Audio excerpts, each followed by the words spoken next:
పోయింది, చేశాను, ఇచ్చానని ఒక్క ఆన్సర్ కూడా పాస్ట్ టెన్స్ లో రాదా? వస్తాయి సార్. అదిగో మళ్ళీ ఫ్యూచర్ టెన్స్. సార్ ఎన్నిసార్లు టెన్స్ అనకండి సార్, టెన్స్ దీనికి ఏం తక్కువ లేదు. సార్ నా ఇంక్రిమెంట్ చూస్తాను, మరి నా లీవ్ అప్రూవల్ చేస్తాను, సార్ మరి నా ప్రమోషన్ ఇస్తాను. మీరన్నీ ఫ్యూచర్ టెన్స్ లో మాట్లాడుతున్నారు. నువ్వు ఏ టెన్స్ లో మాట్లాడితే ఆ టెన్స్ లో కౌంటర్ ఇవ్వాలి కదా. సరేగానే ఆర్ఆర్ క్లయింట్ వచ్చాడా? వచ్చారు సార్. ఫైనాన్స్ రిపోర్ట్ మేనేజ్ చేయమని చెప్తే గాంధీ దగ్గర పంపించాను. ఇది past tense sir, past tense. అక్కడ ప్రెసెంట్ టెన్స్ వాచిపోద్ది. నష్టాలు మూతపడే కంపెనీ ప్రాఫిట్ లో ఉందని షేర్ హోల్డర్స్ ని మోసం చేయటం తప్పు. ఫైనాన్షియల్ రిపోర్ట్ మార్చడం కుదరదు. ఎంత కావాలి? లేదా ముందు ఇతను ఒక్కడే ఉన్నాడు హైదరాబాద్ లో, ఇంకెవరు లేరు. అని ఏదో అడిగాడు, చేస్తే చేస్తానని చెప్పాలి, లేకపోతే లేదనాలి. దానికి వైల్డ్ గా రియాక్ట్ అవ్వాలా? పని చేయమంటే ఎందుకు రియాక్ట్ అవుతాం? తప్పుడు పని చేయమన్నాడు కాబట్టి రియాక్ట్ అయ్యా. కోపం ఎక్కువైపోతుంది నీకు. ఇలా అయితే కష్టం. ప్రతి దానికి క్వశ్చన్ చేస్తే నాకు కూడా కష్టమే. ఇదే కంటిన్యూ అయితే ఉద్యోగం పీకేస్తాను. ఆ తర్వాత మీ ఇష్టం. కంపెనీ నాది. చైర్మన్ చైర్మన్ అయితే నాకేంటి, వాచ్మెన్ అయితే నాకేంటి? నన్ను ఇంటర్వ్యూ చేసినప్పుడు మీరు నచ్చారు కాబట్టి మిమ్మల్ని బాస్ గా సెలెక్ట్ చేసుకున్నాను. కాన్సెప్ట్ అయితే బాగుంది సార్. ఇంటర్వ్యూలు చేసేది బాసులను సెలెక్ట్ చేయడానికి కాదు, ఎంప్లాయీని సెలెక్ట్ చేయడానికి. అడిగిన ప్రశ్నలకు సమాధానం చెప్పావు కాబట్టి నేను ఎంప్లాయీ గా సెలెక్ట్ చేశాను. కరెక్ట్ క్వశ్చన్స్ అడిగారు కాబట్టి మిమ్మల్ని బాస్ గా సెలెక్ట్ చేసుకున్నాను. నాకు కనుక కాలిందనుకోండి, తీసేసి కొత్త బాస్ వేసుకుంటాను. ఈ కాన్సెప్ట్ ఇంకా బాగుంది సార్. కొత్త బాస్ ని సెలెక్ట్ చేసుకుంటావు. కొత్త బాస్ ని నీ సంగతి తర్వాత చెప్తాను. గాంధీ ఏంటే కొత్తగా 10 మంది ఎంప్లాయీస్ వచ్చారు. మీతో చిన్న ఫార్మల్ ఆయన ఏదో చెప్తానో చేస్తానని వెళ్ళిపోయాడు కదా. రేపటి దాకా కంపెనీలో ఉంటానో లేదో తెలియదు. ఆ ఇండక్షన్ ప్రోగ్రామ్ ఏదో నువ్వే చూసుకో. నువ్వే రేపు పోయేవాడికి వాళ్ళు వచ్చిన వాళ్ళకి కలవటం అవసరమా? తినరా, తిను. ఖాళీగా తిరుగుతున్నోడికి జాబ్ ఇచ్చి జనరల్ మేనేజర్ చేశాను కదా. కొత్త బాస్ ని తెచ్చుకుంటా, కొత్త బాస్ ని. ఇలా అయితే కష్టం, కంపెనీకి నష్టం అని 10 మందిలో తిడితే ఎలా ఉంటుంది నాకు? ఏంటి అన్నయ్యనే తిట్టేశారా? చాలా హార్ష్ గా తిట్టారు తెలుసా? అయ్యో అయ్యో. ఇదిగో ఏదైనా ఉంటే ఇంటికి పిలిచి మాట్లాడాలి కానీ 10 మందిలో మాట అంటే పడేది లేదు మేము. చేస్తాం. అయ్యో, నా ఫ్యామిలీకి నాకన్నా నువ్వే ఎక్కువైపోయావు. ఏంటి ఫ్యామిలీయా? వీకెండ్ వస్తే చిన్నింటికి వెళ్ళిపోతారు. ఇంట్లో మందు కొట్టడం కుదరట్లేదని ఏదో చిన్నెళ్ళు సెట్ చేసుకున్నాను రా బాబు. దానికి చిన్నెల్లో గిన్నెలు కాంట్రవర్సీ క్రియేట్ చేయకరా బాబు ప్లీజ్. ఆ మాత్రం కంట్రోల్ ఉంటే బెటర్. మళ్ళీ ఏమైనా అంటున్నారా? ఈసారి ఏమైనంటే నాకు ఫోన్ చెయ్యి. నువ్వు కొత్త బాసుని వెతుక్కున్నట్టే నేను కూడా. అర్థమైంది. ఏదో వెనకేసుకొస్తున్నావు గానీ రేపు ఏదైనా అమ్మాయి తగులుకునేదాకానే ఈ రిలేషన్షిప్స్ అన్ని. హలో రాజశేఖర్ గారు, అమ్మాయే కాదు పై నుంచి మా అమ్మ నాన్న దిగొచ్చిన మీ తర్వాతే.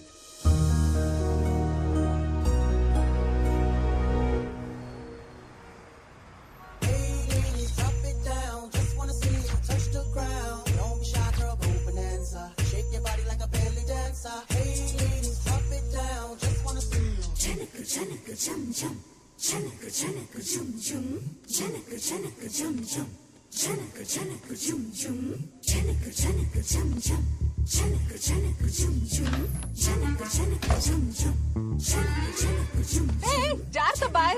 ఏంటి అసలు ఒంటి మీద కండ లేకుండా వచ్చేస్తారు బరువు తీయడానికి. నువ్వేంటి ఆగిపోయావు? అసలే ముడతాను టైం లేదు. పద పద, నువ్వు పదవే.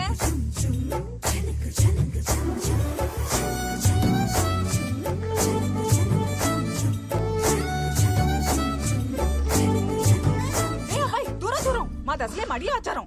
ఎప్పుడు స్నానం చేసావో ఏంటో. మొన్న చేశాను. మొన్న అంటున్నాడు, విన్నావా? ఏంటి ఊరుకునేది?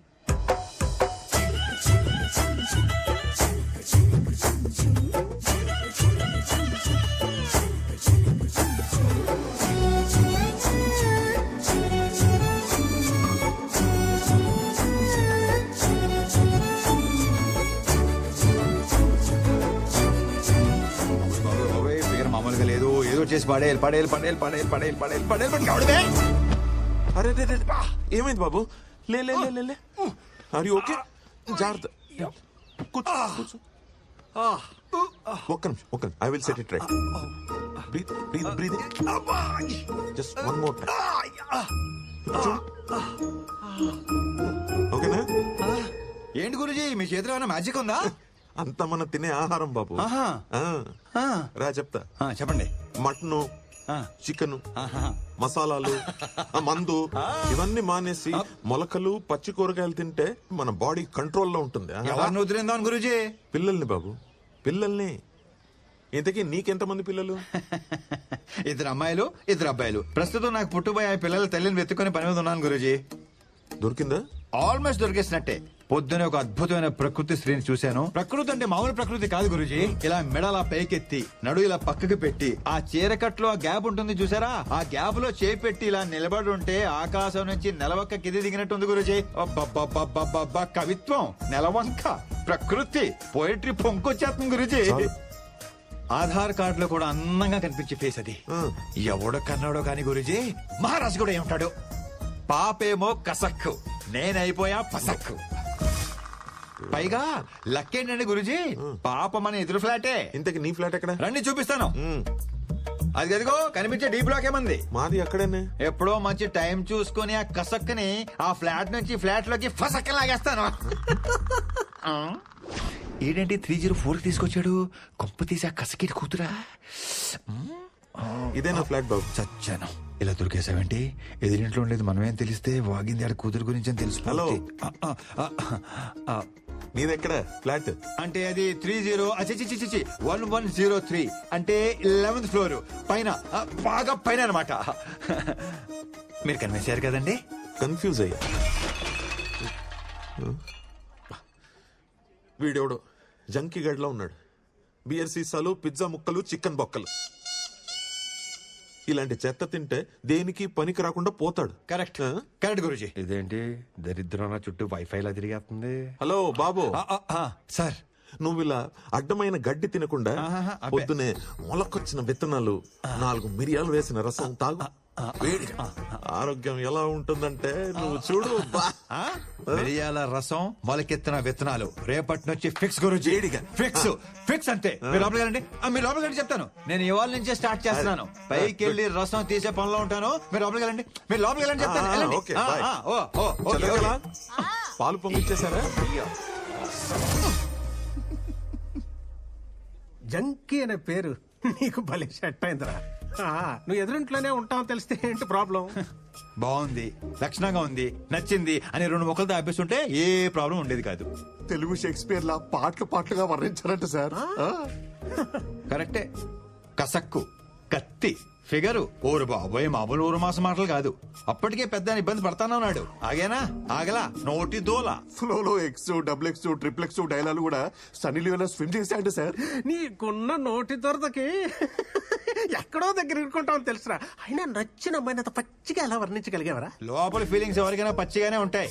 బయటే నవ్వు బాగుంది, క్యూట్ గా ఉంది, వాట్ అన్ యాటిట్యూడ్ అని కటింగ్లు ఎత్తారు. అది నాకు చేత కాదు. ఉన్నది ఉన్నట్టు మాట్లాడతాను. ఎన్ని రోజులు ఎలా దాస్తావురా? ఇవాళ కాపుతా రేపనే తెలియాలిగా. తెలిస్తే లోపు ఆ అమ్మాయిని గ్రిప్ లో పెట్టేసుకుంటాను. ఆ తర్వాత దాని బాబు ఎలా రియాక్ట్ అయినా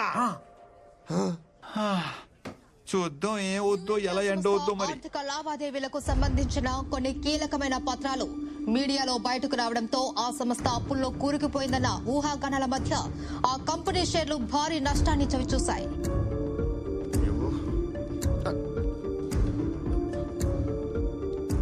సార్ కొత్త ఎంప్లాయ్ అంటే సార్ newindia.com కి పంపించాల్సిన మెయిల్ కి ఎస్ తగిలించి newsindia.com పంపించిందంట. తెలియక చేసింది పాపం. పాపం ఏంటి పాపం? కంపెనీ రెప్యుటేషన్ దొబ్బింది ఇక్కడ. ముందు అమ్మాయి పేరు మీద డిస్మిస్ ఆర్డర్ తీసుకుని రా, సంతకం పెడతాను. పంపించాయి. సార్ ఫస్ట్ డే జాబ్ గా సార్, ఏదో టెన్షన్ తడబడి ఉంటుంది. చిన్న spelling mistake, just 1 letter sir. 1 లెటరా? దాంతో పాటు నీ డిస్మిస్ ఆర్డర్ కూడా తీసుకుని రా, సంతకం పెడతాను. ఇద్దరు తోపేయండి. Yes sir, very responsible employee. తన పేరు మీద ఇప్పుడే డిస్మిస్ లెటర్ టైప్ చేస్తాను వితౌట్ స్పెల్లింగ్ మిస్టేక్. ముందు అది ఏడు.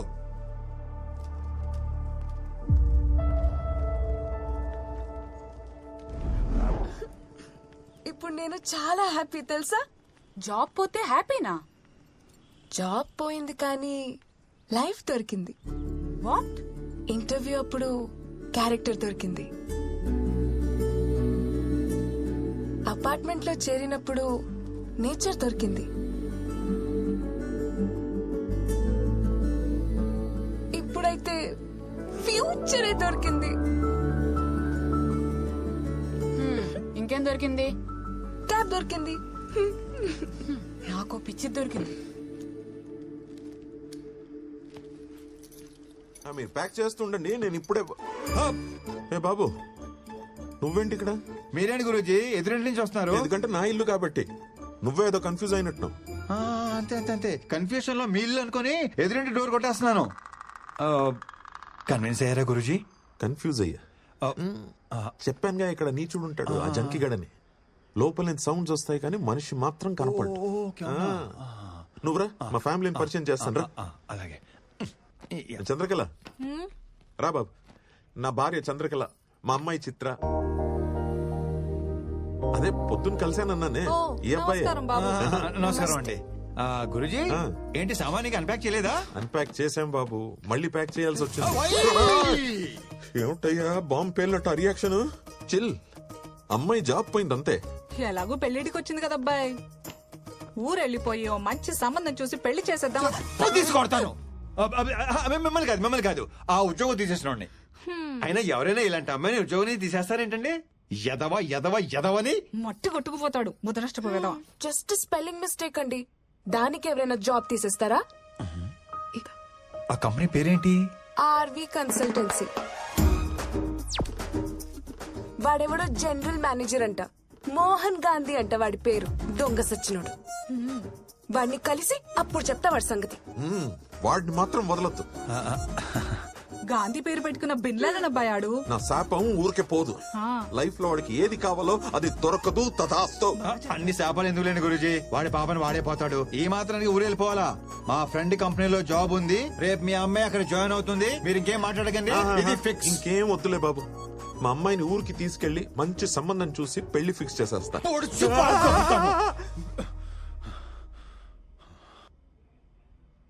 ఆడినేగా. యా వాణ్ణే కరెక్ట్ గా క్యాచ్ చేశారు. వాణ్ణే మండే మార్నింగ్ వచ్చి పిక్ చేసుకుంటాను. 9 కల్లా రెడీగా ఉండండి, లేదంటే వర్జం వచ్చేస్తుంది. రేపు వాకింగ్ లో కలుద్దామండి. ఓకే బాబు. అన్నట్టు అడగడం మర్చిపోయాను, నీ పేరేంటి బాబు? మోహన్ గాంధీ. గాంధీయా? ఏంటి అంటే మోహన్ గ్రంథి, గ్రంథి మోహన్ కుమార్. అంటే నార్త్ ఇండియన్స్ లాగా పేరు వెనక సరణం పెట్టుకుంటారు.